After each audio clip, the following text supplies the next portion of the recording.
Welcome back, guys. It's time to start looking at the basics of harmony. So what we're going to focus on first is to kind of understand the basics of how to go about finding the right chords for your melody. And if you haven't yet, I really encourage you to check out the lecture on the extreme fundamentals of how harmonies work. It's going to make this video a lot easier to understand because I'm not going to repeat every single part of the basics, but more talk about how to actually implement them in finding chords for your tracks. So we're going to start by looking at this track here, or this melody that we just made, and also this melody right here. So we're going to focus on two different themes and how to find harmonies for each one of them.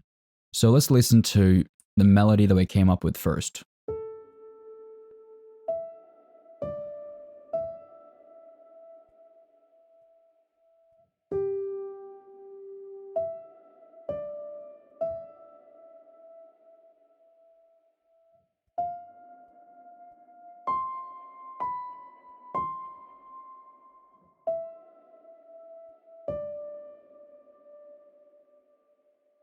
I think it's going to be a good starting point to kind of understand some of the fundamentals. I mean, if you're confident writing chords for any kind of melody, then you can probably skip this video. But if you just want to get the basics nailed down and understand it even more, then feel free to tag along. So, as you might know, we're looking at the basics lecture. The three main chords in any diatonic major key, which is, C major, for example, or F major, is going to be the tonic, and then the subdominant, and the dominant. And as you might see, this chord, that chord, and then the F as well, basically, covers the whole spectrum of the scale. So literally any note or melody that is playing on these white keys in the key of C major can be harmonized with these three chords. So for people who are quite, uncomfortable or not quite confident in their harmonic skills yet, that's a good place to start, because you can simply go into this melody and see, look at the notes that are being outlined by the melody, and you can get a quite good picture of which chords that you can use based on this. So here, we've got an A, we've got an E, and an E. So A and E are the most prominent notes here. So A, E, that's outlining A minor chord. So we could go A and E is outlining the A minor chord, but we're gonna try to stick to these ones now. So we can do, that sounds a bit weird, but that sounds better. That does not sound as good as a starting point. So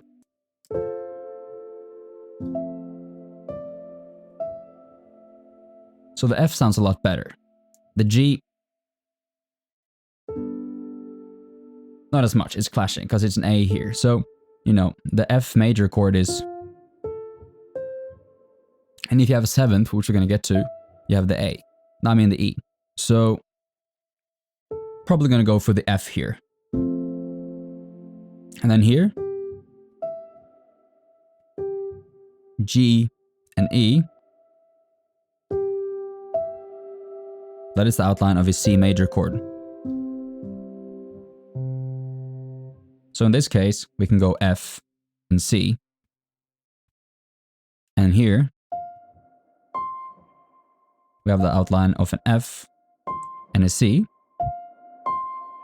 which outlines chord of F major. And then we have D, which means we can go. So altogether, it becomes something like this. Let me record it as well so we can analyze it.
So altogether, that becomes something like this.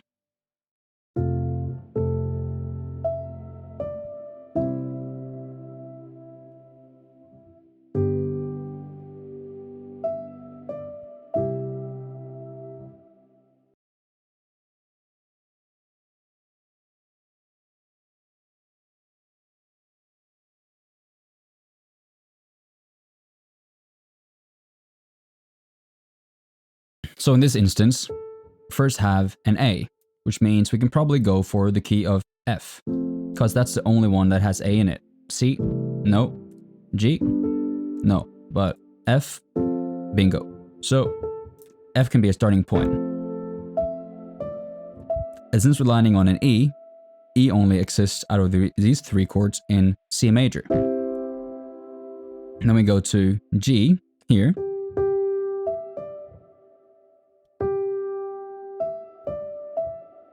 So we can go to,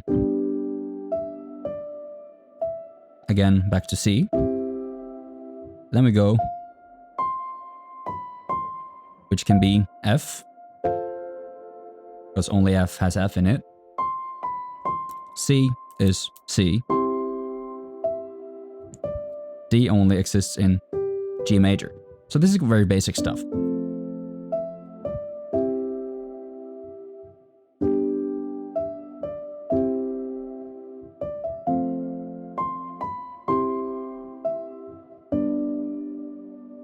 That's not really, emotional or epic or anything or at all. It's just very, very childishly happy, and that's not really what we're going for. But this is a great example how chords are basically colors.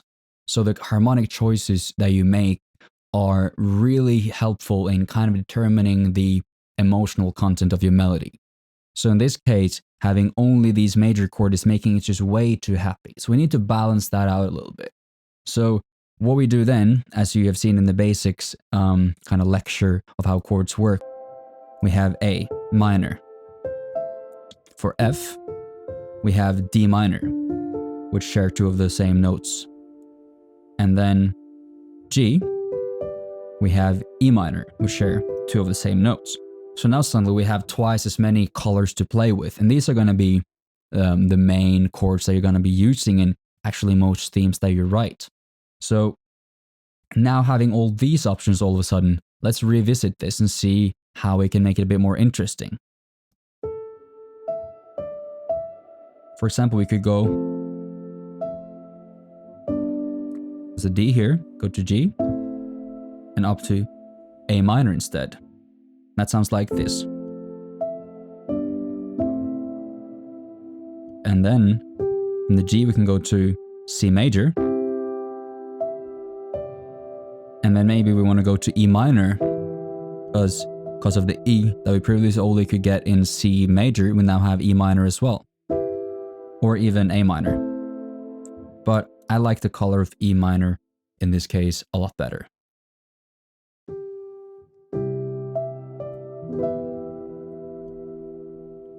And then the F, suddenly we have D minor to play with.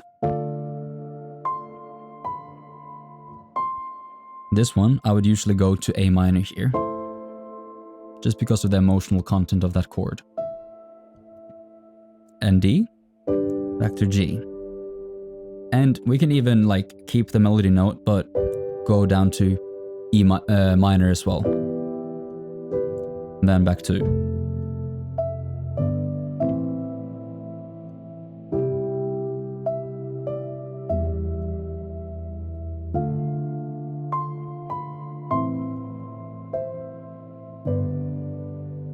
So for those visual people out there who don't want to look at my hands playing this, I'm going to record exactly what I did now.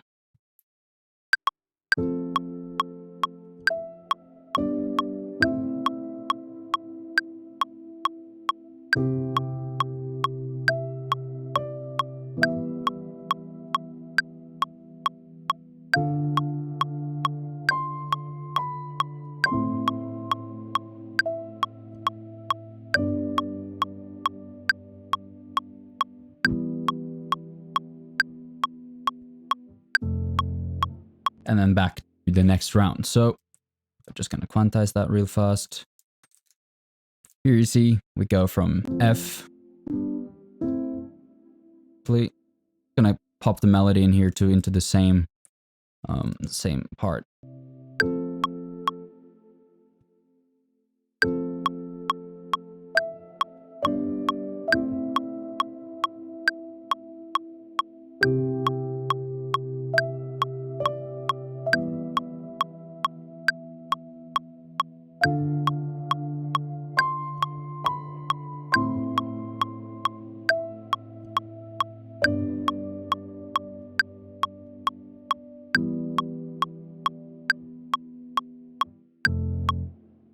So now, you see, this is kind of bouncing a bit everywhere. So the next thing that I want to be doing is to kind of work on the inversions a bit. So inversions basically mean that you are changing the order of which notes are played. So instead of just having it in the root position, which is standard triad, you can also play it or and back to root. So you have 3 positions for each chord. And this means that you can go from, instead of going to F like this, you can play this in an inversion that just goes like that instead. So your chords goes from C to F way more smoothly and up to G. If you want to go back to C, you can put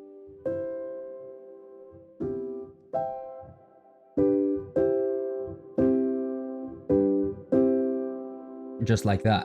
So in this case, we want to kind of make these chords not jump around as much. So I'm going to try to collect them together a bit. So I'll take this up an octave.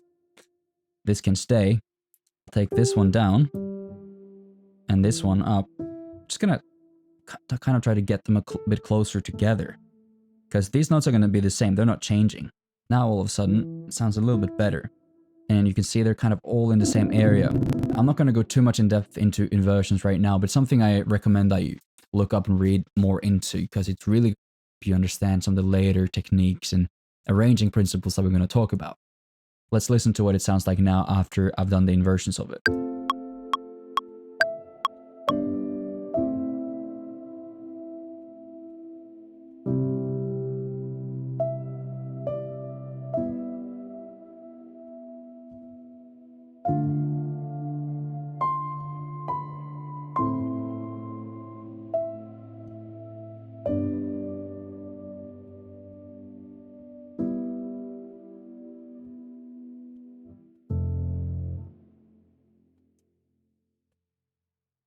Alright, let's do the same thing for the next melody.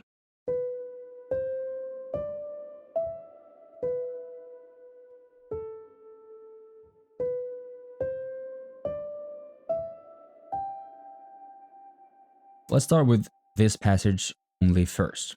So here,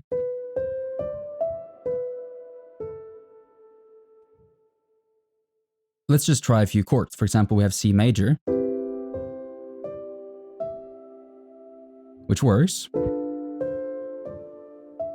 Doesn't feel as good of a start. F. Could work, but not really feeling it. Almost feels more of a closing line.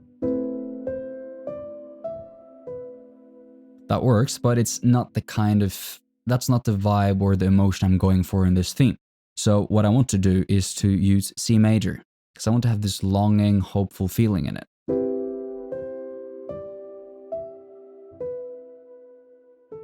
And this note is kind of a passing note that just results into here, just as the first note leads into C.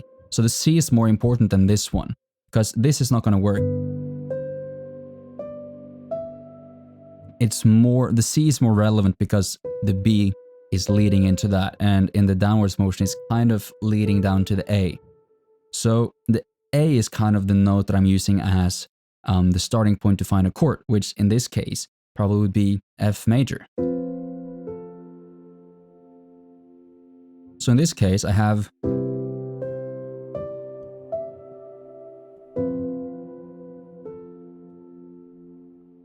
and then same thing again.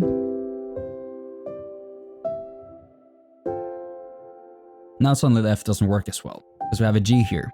So in this case, you know, we can choose to do the G major, but that's way too happy for the motion I'm going for as well. I'm going for more of a hopeful, longing kind of piece. So then try the relative minor, and there we go. Suddenly we have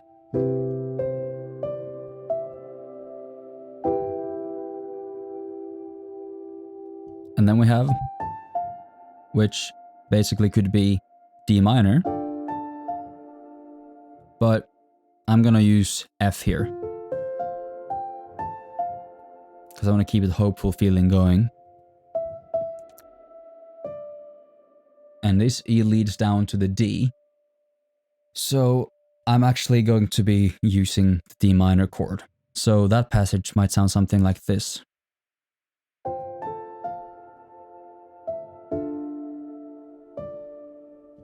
And then it's the same thing repeated again, so I go back to F. And this doesn't really go anywhere. I want to propel it into the next repetition or section. So this time I want to land on another chord that shares D, which is G major.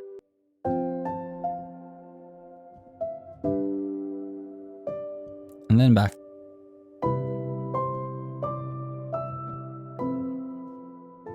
And so on.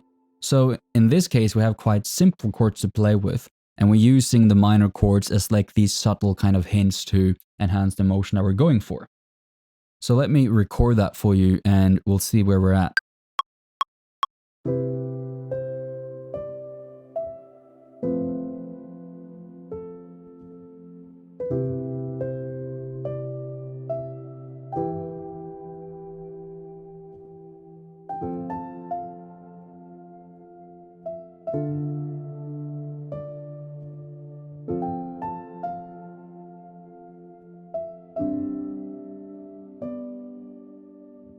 And at the end there,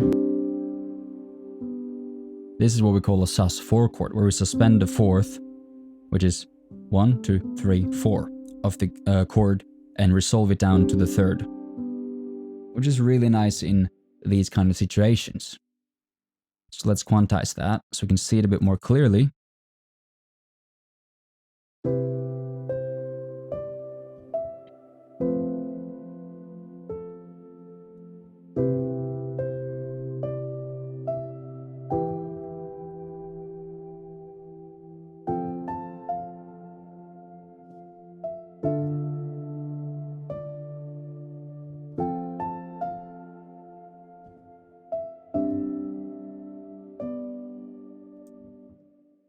So there we go.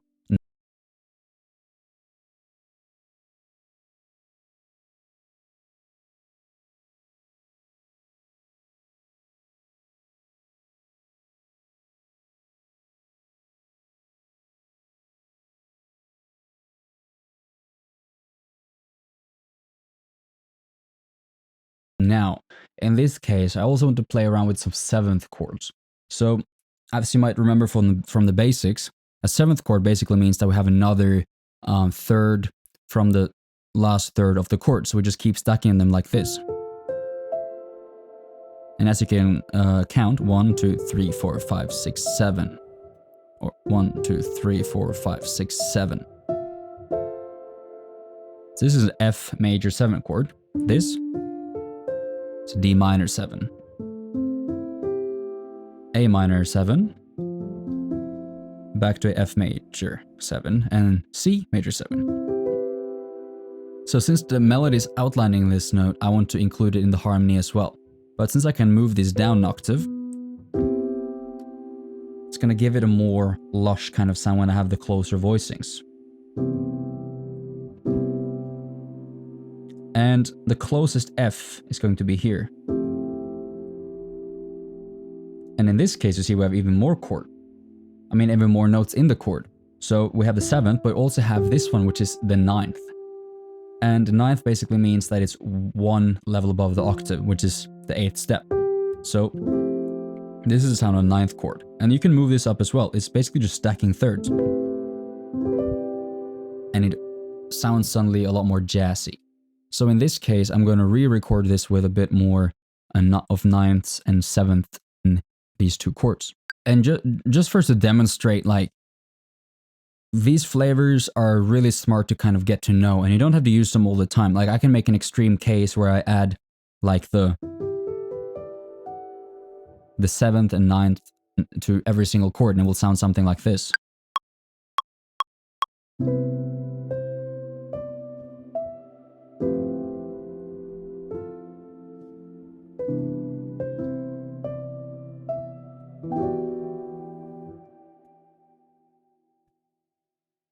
So let's add some of these 7th and maybe 9th here and there just into our harmonies.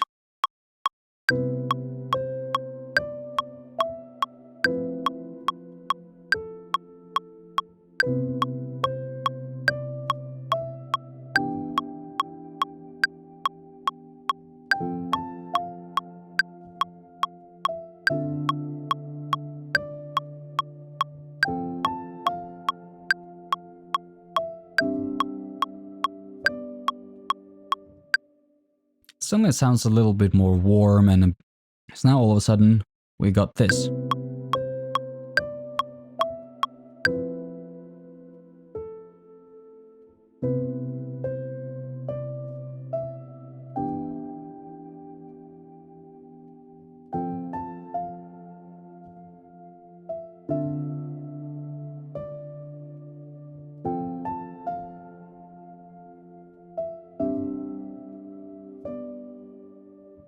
And if you quickly visit my sketch area, you can just listen to what it sounds like as a very, very rough mock-up with these chords.